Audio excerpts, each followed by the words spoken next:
G20 में पहुंचे मोदी और दुनिया ने देखी मोदी की ताकत। जमीन पर क्यों लेट गई महिलाएं, क्या किया ऐसा काम, हर कोई हैरान।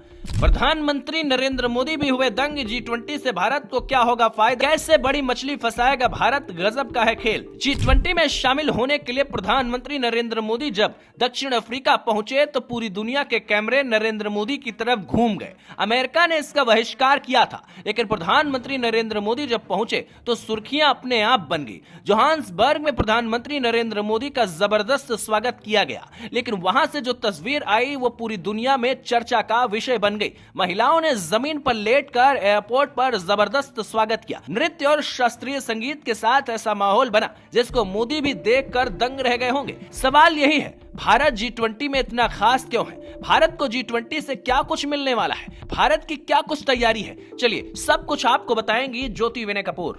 नमस्ते दोस्तों, आपके साथ मैं हूं ज्योति विनय कपूर। तो चलिए सीधे लिए चलती हूं आपको जोहानिसबर्ग, जहां से भारत की अगवानी की वो तस्वीरें आई जिसने पूरी दुनिया में धूम मचा दी।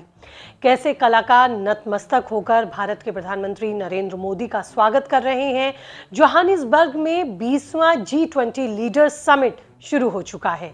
सबसे पहले जानते हैं कि आखिरकार G20 में वो कौन कौन से देश हैं जो इसमें शिरकत कर रहे हैं या फिर शामिल हैं।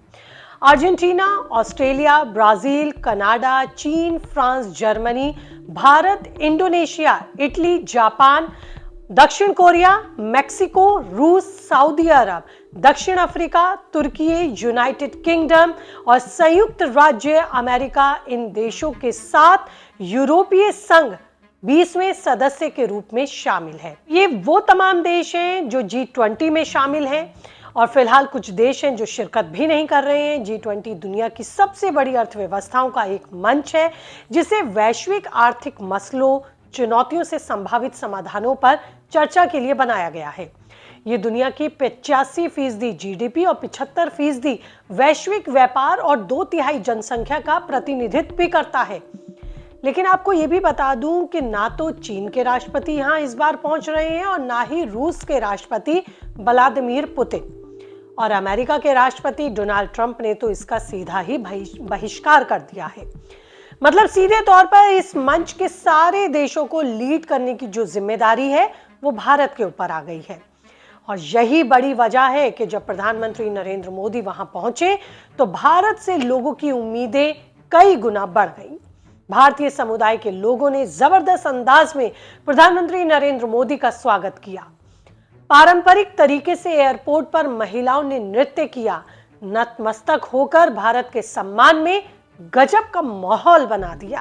तस्वीरों से आगे बढ़कर अब बात करती हूं कि आखिरकार प्रधानमंत्री नरेंद्र मोदी जब वहां पहुंचे हैं तो भारत क्या कुछ हासिल करेगा और भारत किस तरह से किन मुद्दों पर बातचीत करेगा। दुनिया की सबसे बड़ी अर्थव्यवस्थाओं के नेता यहां इकट्ठा हो रहे हैं ताकि विकसित और विकासशील देशों के बीच की खाई को पाटा जा सके। साथ ही जलवायु परिवर्तन, कर्ज संकट, साफ ऊर्जा, वैश्विक आर्थिक स्थिरता जैसे मुद्दों पर सामूहिक समाधान खोजा जा सके। भारत के सामने भी कई चुनौतियां मुंह बाए खड़ी हैं। भारत भी चाहता है कि किसी तरह से अपनी इन चुनौतियों का समाधान कई दूसरे विकल्पों के साथ निपटाया जाए। भारत भी विकासशील देश है। भारत अगर अपने ऊपर काम करता है तो साल 2047 तक भारत का लक्ष्य यही है कि हम एक विकसित देश के रूप में विकसित हों। इसी की दिशा में बाकी देशों के साथ मुलाकात और बातचीत भारत आगे बढ़ा रहा है और प्लानिंग कर रहा है। ये सम्मेलन खत्म होने तक भारत ने क्या कुछ पाया, किस तरह से वैश्विक मंच पर अपनी प्राथमिकताओं के मद्देनजर कूटनीतिक कदम भारत ने उठाए, इस जानकारी के साथ नेक्स्ट रिपोर्ट लेकर जल्द होंगी आपसे रूबरू। तब तक रखिए अपना ख्याल और ये रिपोर्ट अच्छी लगे तो चैनल को लाइक, सब्सक्राइब और शेयर करना आप भूलेंगे नहीं। फिलहाल रखिए अपना ख्याल। नमस्ते।